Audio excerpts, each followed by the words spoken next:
नमस्ते दोस्तों, welcome to SP Singh GS official. आज हम लोग बौद्धिज्म के 50 प्रीवियस ईयर क्वेश्चंस को सॉल्व करेंगे। इसके पहले मैं एक थ्योरी क्लास बौद्धिज्म की अपलोड कर चुका हूं। आप अगर इस क्वेश्चन को प्रैक्टिस करने के पहले उसको देख लेंगे तो आपको और ये आसानी होगी। और हम लोग ये क्लास शुरू करते हैं। देखिए, पहला क्वेश्चन है सिंपल सा, गौतम बुद्ध का जन्म कब हुआ था? तो 563 बीसी में हुआ था गौतम बुद्ध का जन्म। इसमें डिफरेंट हिस्टोरियंस में कोई विवाद नहीं है, ये डेट अनडिस्प्यूटेड है। मतलब अगर 563 बीसी कहीं दिया है तो ही आपको ये ऑप्शन सही करना है। अगर 562 दिया है या 561 दिया है और इसमें से दिया है नन ऑफ द अबव, तो आपको नन ऑफ द अबव करना है अगर 563 ऑप्शन में नहीं है तो। ठीक है, तो 563 बीसी में गौतम बुद्ध का जन्म हुआ था। बुद्ध के जीवन की किस घटना को महाभिनिष्क्रमण के रूप में जाना जाता है? उनके गृह त्याग की घटना को महानिभिष्क्रमण कहा जाता है। उनके गृह त्याग की घटना को घोड़े से रिप्रेजेंट किया जाता है, अश्व से रिप्रेजेंट किया जाता है। ठीक है, ये भी कई बार एग्जाम में क्वेश्चन पूछता है। गौतम बुद्ध की मां किस वंश से संबंधित थी? गौतम बुद्ध की मां किस वंश से संबंधित थी? तो ये कोलीय वंश से संबंधित थी, कोलीय वंश। तो आपको ये सारे फैक्चुअल डिटेल आपको याद रखने हैं। इनके पिता किस वंश से संबंधित थे? तो इनके पिता शाक्य वंश से संबंधित थे, इसीलिए इनको शाक्य मुनि भी कहा जाता है। ठीक है, तो ये दो बातें हमें ध्यान रखनी है। बुद्ध का जन्म हुआ था कहाँ पे? प्लेस पूछ रहा है, कहाँ पे जन्म हुआ था? तो कहाँ पे हुआ था? लुम्बिनी में हुआ था। लुम्बिनी कपिलवस्तु में ही, कपिलवस्तु एक डिस्ट्रिक्ट है नेपाल में, वहीं पे एक छोटी सी जगह है लुम्बिनी, वहाँ पे इनका जन्म हुआ था गौतम बुद्ध का। ये यूपी और नेपाल के बॉर्डर पे पड़ता है थोड़ा सा। ठीक है, तो क्या कहाँ? कपिलवस्तु की लुम्बिनी में। मतलब इसमें मोर प्रिसाइजली लुम्बिनी दिया हुआ है, तो आपको ये ऑप्शन करेक्ट करना है। अगर सपोज लुम्बिनी नहीं दिया होता, इन दैट केस हमें क्या करना होता? कपिलवस्तु। ठीक है, नेक्स्ट है, प्रथम शताब्दी ईस्वी में किस भारतीय बौद्ध भिक्षु को चीन भेजा गया? फर्स्ट एडी की पूछ रहा है, फर्स्ट बीसी में किस भारतीय बौद्ध भिक्षु को चीन में भेजा गया? तो किसको भेजा गया था? ये भी फैक्चुअल है, आपको याद रखना है। नागार्जुन को, नागार्जुन को चीन भेजा गया था। ठीक है ना, फर्स्ट बीसी में। ठीक है, शून्यता के सिद्धांत का सर्वप्रथम प्रतिपादन करने वाले बौद्ध दार्शनिक का नाम क्या था? तो शून्यता का प्रतिपादन, वैक्यूटी, इसके बारे में सबसे पहले किसने कोई दार्शनिक, कोई दर्शन प्रतिपादित किया? तो कौन थी वो? नागार्जुन। तो ये कई बार आया हुआ क्वेश्चन है, इसीलिए इनको भारत का आइंस्टीन भी कहा जाता है। आइंस्टीन भी कहा जाता है किसको? नागार्जुन को। कुछ लोग मार्टिन लूथर किंग भी इन्हें कहते हैं भारत का। ठीक है ना, नागार्जुन को मार्टिन लूथर किंग कहा जाता है भारत का। दूसरा, इन्होंने माध्यमिक सूत्र की रचना की थी, माध्यमिक सूत्र, और इसी में इन्होंने शून्यवाद का प्रतिपादन किया था, शून्यता का। ठीक है ना, वैक्यूटी इज क्रिएटर, इनके हिसाब से, नागार्जुन के हिसाब से। नालंदा विश्वविद्यालय के संस्थापक कौन थे? नालंदा विश्वविद्यालय के संस्थापक कौन थे? तो चंद्रगुप्त विक्रमादित्य नहीं थे, ये नहीं है, ये नहीं है। पुष्पक कुमार गुप्त ने नालंदा विश्वविद्यालय की स्थापना की थी। ये गुप्त वंश के शासक थे, गुप्त वंश के शासक थे। 5वीं 6वीं शताब्दी के बीच में इन्होंने नालंदा विश्वविद्यालय की स्थापना की।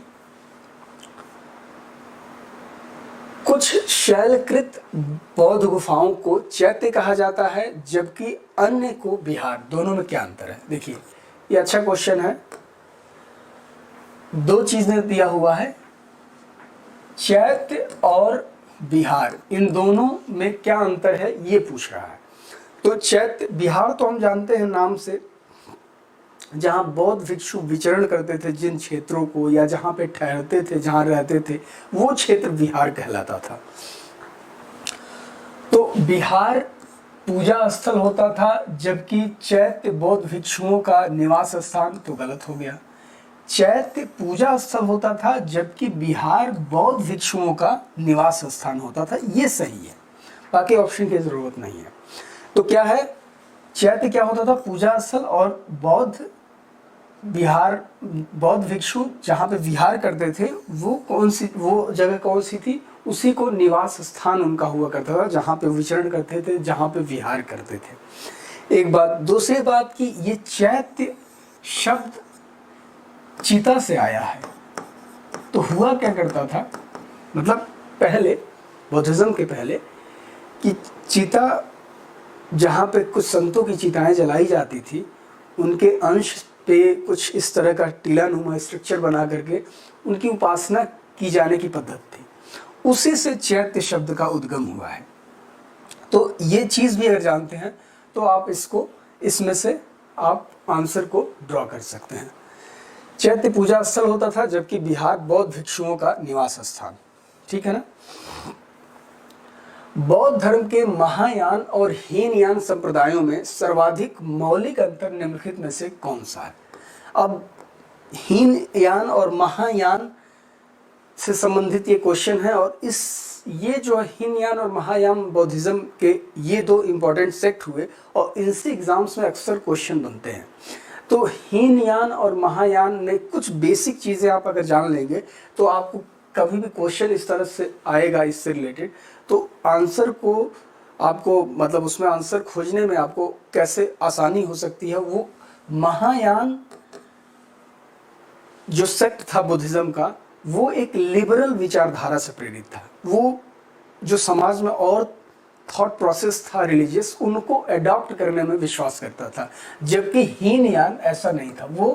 वो कंजर्वेटिव विचारधारा थी थोड़ी, मतलब बुद्धिज्म के जो टीचिंग्स थे उनको एज इट इज उन्होंने एक्सेप्ट किया। उसके अलावा बाकी और जो समाज में विचार थे, रिलीजियस सेक्ट्स में कुछ इस तरह के थॉट्स थे, उनको उन्होंने बिल्कुल अलाउ नहीं किया। तो ये बेसिक डिफरेंस है। तो उसके बाद ये पूछ रहा है कि इनमें क्या डिफरेंस है इन दोनों में। तो अहिंसा पर बल नहीं है, जाति रहित समाज नहीं, दोनों में नहीं है, स्तूप पूजा नहीं। मेन सबसे फंडामेंटल डिफरेंस क्या था कि देवी देवताओं की पूजा महायान में की जाती थी, और हीनयान में देवी देवताओं की पूजा नहीं की जाती थी। ठीक है। उसके बाद है सर एडविन अर्नॉल्ड की पुस्तक the light of the Asia आधारित है। सर एडविन अर्नॉल्ड ने एक पुस्तक लिखी the light of the Asia. कई बार ये क्वेश्चन भी आया हुआ है, the light of the Asia के लेखक कौन है, तो सर एडविन अर्नॉल्ड। अब उससे रिलेटेड पूछ रहा है ऑप्शन कि वो किस, इनमें से जो ऑप्शंस दिए हुए हैं उनमें से किस पे ये the light of the Asia आधारित है। तो किस पे आधारित है, ललित विस्तार, बौद्धिज्म का ही एक स्क्रिप्चर है। बौद्धिज्म इन द सेंस कि बुद्ध पे ही आधारित, उसका नाम है ललित विस्तार। इसमें भगवान बुद्ध की एक जीवनी जैसा आप इसको मान सकते हैं। तो उसमें ललित विस्तार पे ही the light of the Asia आधारित है। सर एडविन अर्नॉल्ड ने इस किताब को लिखी। निम्नलिखित में से किसे एशिया का ज्योतिपुंज नाम से जाना जाता है, वही प्रीवियस क्वेश्चन है। तो किसे माना जाता है, भगवान बुद्ध को ज्योतिपुंज कहा जाता है एशिया का। वह स्तूप स्थल जिसका संबंध भगवान बुद्ध के जीवन की किसी एक घटना से नहीं रहा है, किसी घटना से नहीं रहा है। तो कौन सी जगह है जहाँ जिसका भगवान बुद्ध के जीवन की किसी घटना से संबंध नहीं है। तो देख लीजिए, सारनाथ का तो हमें जानते ही है। सारनाथ में इन्होंने धर्म चक्र प्रवर्तन एनलाइटमेंट के बाद सबसे पहले इन्होंने यहाँ पे शिक्षा दी पहले प्राच ब्राह्मणों को, तो इसका संबंध है। बोध गया में एनलाइटमेंट प्राप्त हुआ, इसका भी संबंध है। कुशीनारा में उनको मृत्यु प्राप्त हुई, महानिर्वाण प्राप्ति हुई, कुछ इसका भी संबंध है। सांची का वह भगवान बुद्ध के जीवन से कोई संबंध नहीं है। तो ऑप्शन बी इज राइट। सर्वप्रथम स्तूप शब्द कहाँ मिलता है? ये बहुत अच्छा क्वेश्चन है, बहुत इंपॉर्टेंट क्वेश्चन है। इस बार 2023 में आईएएस 2023 में प्री में इसी से संबंधित एक क्वेश्चन आया था। ये डायरेक्ट नहीं आया था लेकिन स्तूप से रिलेटेड था। अगर आप इस क्वेश्चन को जान रहे होते तो उसमें जो कुछ ऑप्शंस एलिमिनेट करने थे उसमें आपको आसानी होती, एक ऑप्शन उसमें आप एलिमिनेट कर सकते थे। जैसे कि क्या पूछा है, सर्वप्रथम स्तूप शब्द कहाँ मिलता है? तो सामान्य लोग अगर थोड़ा भी डीप स्टडी नहीं किए हुए हैं तो उनको लगेगा कि ये बौद्धिज्म को ज़्यादा स्तूप से रिलेट कर पाएंगे। हालांकि इसमें यही इसीलिए क्वेश्चन दिया हुआ है कि सर्वप्रथम स्तूप शब्द कहाँ से मिलता है, तो ऋग्वेद में सबसे पहले स्तूप शब्द की व्याख्या मिलती है, ठीक है। लेकिन ज़्यादा हम इसे बौद्धिज्म से रिलेट कर पाते हैं, तो ऋग्वेद में मिलती है। तो ऑप्शन क्या हो गया? ए। इस बार जो क्वेश्चन था वो ऐसा ही कुछ था, बुद्धिज्म के बारे में दिया हुआ था कि पहले जो 2023 इस बार प्री में क्वेश्चन आया था उसकी मैं बात कर रहा हूँ। तो उसमें यही दिया हुआ था कि क्या बौद्धिज्म का मौलिक परिकल्पना है स्तूप। तो आप इस स्टेटमेंट को पढ़ करके जान सकते हैं। अगर ये आप जानते हैं कि नहीं ऋग्वेद में भी इसका डिस्क्रिप्शन है तो आप उसको स्टेटमेंट को रॉन्ग कर देंगे। तो इस तरीके से कई स्टेटमेंट दिए थे और शॉर्ट आउट करना था। तो इस ढंग से ये क्वेश्चन अच्छा है। निम्न में से किस बौद्ध साहित्य में महात्मा बुद्ध के नैतिक एवं सिद्धांत संबंधी प्रवचन संकलित हैं? तो नैतिक एवं सिद्धांत संबंधी प्रवचन भगवान बुद्ध के किसमें संकलित हैं? किसमें है? सुत्त पिटक में है। सुत्त पिटक में है, ठीक है, सुत्त पिटक में। ऐसे ही बाकी और भी है, विनय पिटक, अभिधम्म पिटक, अभी आगे क्वेश्चंस आएंगे तो उसमें हम बात करेंगे। तो सुत्त पिटक में क्या है? गौतम बुद्ध के नैतिक एवं सिद्धांत, ठीक है, उनकी जो शिक्षाओं का संकलन है सुत्त पिटक में, ठीक है। उसके बाद गौतम बुद्ध के बारे में निम्न में से क्या सत्य है? अब इसमें हमें फाइंड आउट करना है कि गौतम बुद्ध के बारे में क्या क्या चीजें सही हैं। तो देखिए, पढ़ते हैं। वे कर्म में विश्वास करते थे, बिल्कुल सही है, वे कर्म में विश्वास करते थे। दूसरा है आत्मा का शरीर में परिवर्तन मानते थे। अब ये थोड़ा सा इसको हमको एक बार और ध्यान से पढ़ेंगे, पहले और पढ़ लें। निर्वाण की प्राप्ति में विश्वास करते थे, हाँ ये भी सही है। ईश्वर की सत्ता में विश्वास करते थे, ये तो बिल्कुल गलत है। बौद्धिज्म एक निरीश्वरवादी संप्रदाय था, पहली बात। दूसरा, उसने आत्मा के अस्तित्व को नकारा। तो आत्मा के अस्तित्व को नकारा, इसमें क्या है? आत्मा का शरीर में परिवर्तन। अगर इसको एज इट इज माने तो इसको भी हमें गलत करना पड़ेगा। फिर ऑप्शन 1 और 3 ही सही है, इसमें कोई ऐसा ऑप्शन नहीं है। लेकिन अगर इस सेकेंड स्टेटमेंट का अर्थ ये रीइंकार्नेशन से है, अगर ये कहना चाह रहा है ये प्रश्न कि रीइंकार्नेशन में गौतम बुद्ध का विश्वास था, मतलब पुनर्जन्म में, तो ये बौद्धिज्म की परिकल्पना में बिल्कुल है, ठीक है। रीबर्थ क्या है बौद्धिज्म में, बौद्धिज्म ने इसे एक्सेप्ट किया है। तो उस केस में 1, 2 and 3 इज राइट। तो कौन सा हो गया? Option A is right. लेकिन आप हमेशा आपको ध्यान रखना है, कहीं भी अगर बौद्धिज्म से रिलेटेड ये स्टेटमेंट आता है आत्मा को लेकर के, तो आपको हमेशा ये दिमाग में बिठाना है कि बौद्धिज्म ने आत्मा के अस्तित्व को नकारा है, ठीक है। तो ये हो गया हमारा ऑप्शन ए। अष्टांग मार्ग की संकल्पना अंग है, किसका अंग है अष्टांग मार्ग? तो अष्टांग मार्ग मतलब क्या हो गया? बौद्धिज्म के बारे में बात हो रही, तो सारे ये सब बौद्धिज्म के ही स्क्रिप्चर्स हैं।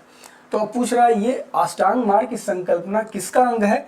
तो ये धर्म चक्र प्रवर्तन का अंग है। धर्म चक्र प्रवर्तन का अंग का मतलब क्या हुआ?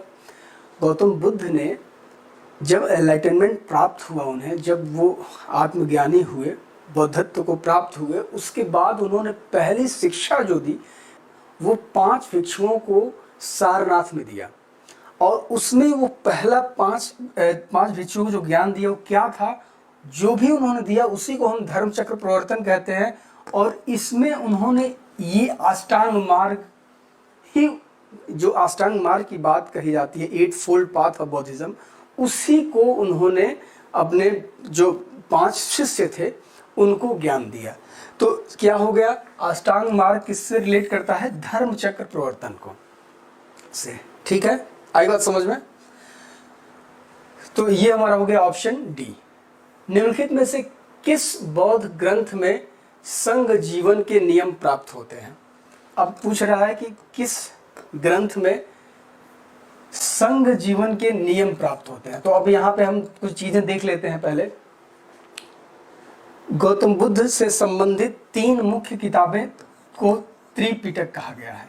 त्रिपिटक, इनमें क्या है? एक है सुत्त पिटक, दूसरा है विनय पिटक और तीसरा है अभिधम्म पिटक। अब तीनों में क्या क्या चीजें हैं? तो सुत्त पिटक में गौतम बुद्ध द्वारा दी गई शिक्षाओं का संकलन है, नैतिक मूल्यों का संकलन है, सब किसमें? सुत्त पिटक में। दूसरा विनय पिटक में जो संघ हुआ करता था, मठ हुआ करता था, उसमें क्या कोड ऑफ कंडक्ट होगा, किस तरह के नियम कानून होंगे, क्या रूल फॉलो करने होंगे, कब किसको उठना है, इस तरह की चीजें मतलब समझाने के लिए मैं बता रहा हूँ। ये सब बौद्ध भिक्षु भिक्षुणियों को क्या क्या नियम कानून फॉलो करने हैं, वो सब किसमें दिया हुआ था? संघ के नियम विनय पिटक में दिया हुआ था। और ऐसे ही अभिधम्म पिटक जो भी बौद्धिज्म का जो सैद्धांतिक पहलू है, वो सब किसमें था? अभिधम्म पिटक में। आध्यात्मिक और सैद्धांतिक पहलू अभिधम्म पिटक में दिया हुआ है। तो अब क्वेश्चन क्या पूछ रहा है कि संघ जीवन के नियम किसमें दिए हुए हैं? तो अभी हमने बात की थी, ये सब संघ से रिलेटेड सारे नियम किसमें है? विनय पिटक में। तो option B is right. Tripitaka क्या है? गांधी जी के 3 बंदर? नहीं। ब्रह्मा विष्णु महेश? ये भी नहीं। महावीर के 3 नगीने? नहीं। बुद्ध के उपदेशों का संग्रह है त्रिपिटक। भगवान बुद्ध के उपदेशों का संग्रह है त्रिपिटक। ठीक है, त्रिपिटक क्या है? भगवान बुद्ध के जो शिक्षाएं थी उनका एक संग्रह है, संकलन है। त्रिपिटक मतलब होता है 3, पिटक मतलब होता है डिब्बी या बॉक्स कह सकते हैं। तो हुआ क्या कि जब फर्स्ट बौद्ध काउंसिल हुआ, उसमें उनके टीचिंग्स को सब कंपाइल करके 3 भागों में विभाजित किया गया। उन्हीं को तीनों को नाम दिया गया सुत्त पिटक, विनय पिटक और अभिधम्म पिटक। ठीक है, तो ये हो गया हमारा ऑप्शन, क्या हो गया? डी। बौद्ध संघ में भिक्षुणी के रूप में स्त्रियों के प्रवेश की अनुमति बुद्ध द्वारा दी गई। तो कहाँ पे दी गई? पहले तो ये जान लीजिए, भगवान बुद्ध ने स्त्रियों का संघ में प्रवेश को मना किया था, उन्होंने आदेश नहीं दिया था, लेकिन आनंद के कहने पर उन्होंने स्त्रियों के प्रवेश की अनुमति दी। तो यही पूछ रहा है कि भाई वो पहली जो अनुमति दी गई वो कहाँ पे दी गई, किस जगह पे? तो वैशाली में दी गई थी। ठीक है, वैशाली में। और यहाँ पे ये भी जान लीजिए कि सबसे पहले किसको अनुमति दी गई? तो सबसे पहले प्रजापति गौतमी, जो गौतम बुद्ध की मौसी थी, जिन्होंने इनका पालन पोषण किया था, उन्हीं को सबसे पहले संघ में प्रवेश दिया गया गौतम बुद्ध द्वारा। पहली बात। दूसरी कौन थी? और यहीं पे वैशाली में। और दूसरी कौन थी? ये थी वैशाली की नगर वधु आम्रपाली। ठीक है ना? तो ये दोनों नाम आपको याद रखना है, आम्रपाली।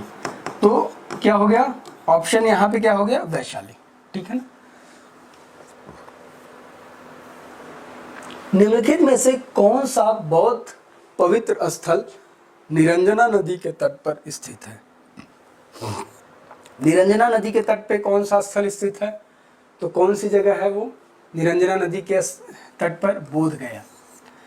निरंजना नदी के किनारे ही भगवान बुद्ध ने तपस्या की और एनलाइटनमेंट को प्राप्त हुए। तो नदी का नाम क्या है? निरंजना नदी। और वो जगह कौन है? बोध गया। बोध गया में महाबोधि मंदिर बनाया गया, जहाँ पे गौतम बुद्ध पैदा हुए, गौतम बुद्ध को ज्ञान प्राप्त हुआ था। Option B is right. Easy है ये तो। ठीक है ना? वही मंदिर बना है ना जहाँ पे एनलाइटनमेंट प्राप्त हुए गौतम बुद्ध। महात्मा बुद्ध के संबंध में निम्नलिखित कथनों में कौन सही है? अब इसमें पूछ रहा है कौन सा सही है, गौतम बुद्ध से रिलेटेड दिया हुआ है। उनका जन्म कपिलवस्तु में हुआ था, तो बिल्कुल सही है। अगर मोर प्रिसाइजली देता लुम्बिनी में हुआ था तो भी सही होता। उन्होंने बोध गया में ज्ञान प्राप्ति किया था, तो ये भी सही है। उन्होंने वैदिक धर्म को अस्वीकार किया था, बिल्कुल सही है, उन्होंने वैदिक धर्म को अस्वीकार कर दिया था। उन्होंने आर्य सत्य का प्रचार किया, हाँ बिल्कुल ये भी सही है, उन्होंने आर्य सत्य का प्रचार किया, 4 नोबल ट्रुथ, चत्वारि आर्य सत्य का उन्होंने प्रचार किया। तो ऑप्शन क्या हो गया, चारों सही है। अब चत्वारि आर्य सत्य क्या है, 4 नोबल ट्रुथ, तो यहीं पे देख लीजिए 4 नोबल ट्रुथ क्या है, वो है गौतम बुद्ध के अनुसार 4 आर्य सत्य क्या है कि पहला कि संसार में दुनिया में सिर्फ दुख है। दूसरा क्या है, दूसरा है कि किसी भी दुख का कारण है, मतलब ये कॉजलिटी में विश्वास करते थे, ठीक है ना। कॉजलिटी मतलब कुछ अगर हो रहा है तो उसका कारण भी है। इसको और गहराई से समझेंगे तो इसका मतलब कि वो लॉ ऑफ कर्मा में भी विश्वास करते थे, को मानते थे। तो दुख है, दुख का कारण है और उसका निरोध है, मतलब इसको दुख को खत्म भी किया जा सकता है, दुख को समाप्त भी किया जा सकता है। ये तीसरा आर्य सत्य है। और चौथा आर्य सत्य क्या है कि दुख को समाप्त करने का मार्ग भी है, ठीक है। और ये जो मार्ग है यही इसी में आप बताया गया है, उन्होंने बताया कि अष्टांग मार्ग, 8 फोल्ड पाथ, अष्टांग मार्ग, इसी में उन्होंने बताया कि 8 पॉइंट्स हैं, आपको ये चीज़ें करनी है।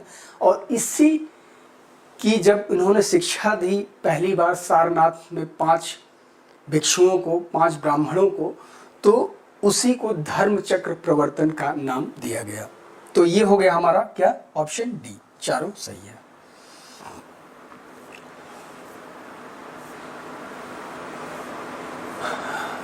अब ये मैचिंग का क्वेश्चन है, इसमें आप देख लीजिए कैसे मैच करना है। अब इसमें चिन्ह दिए हुए हैं कुछ और उसको मैच करना है। भगवान बुद्ध, देखिए भगवान बुद्ध के जीवन की कुछ घटनाओं को, उनके कई घटनाओं को किसी पर्टिकुलर चीज से रिप्रेजेंट करते हैं, तो उसी से संबंधित है। जैसे कि भगवान बुद्ध के जन्म को कमल से डिनोट किया जाता है, ठीक है। उनके त्याग को घोड़े से, क्योंकि जब उन्होंने त्याग किया था, घर छोड़ा था, महाभिनिष्क्रमण की घटना हुई थी, तो घोड़े से गए थे बेसिकली, इसलिए त्याग को घोड़े से रिप्रेजेंट किया जाता है। और महाबोधि को बोधि वृक्ष से, और प्रथम जो इन्होंने प्रवचन दिया वो धर्म चक्र प्रवर्तन कहलाए। तो ये आप देख लीजिए, A4 D3 जहां भी हो आप उससे कर दीजिए, A4 D3, option D is right, ठीक है। चतुर्थ बौद्ध संगति हुई थी, 4th बौद्ध काउंसिल के बारे में से रिलेटेड क्वेश्चन है। तो 4th बौद्ध काउंसिल कहाँ पे हुआ था, तो 4th बौद्ध काउंसिल हुआ था कनिष्क के शासन काल में। कहाँ पे, कश्मीर में हुआ था। उसके बाद कश्मीर में भी मोर स्पेसिफिकली कहाँ पे, कुंडल वन में।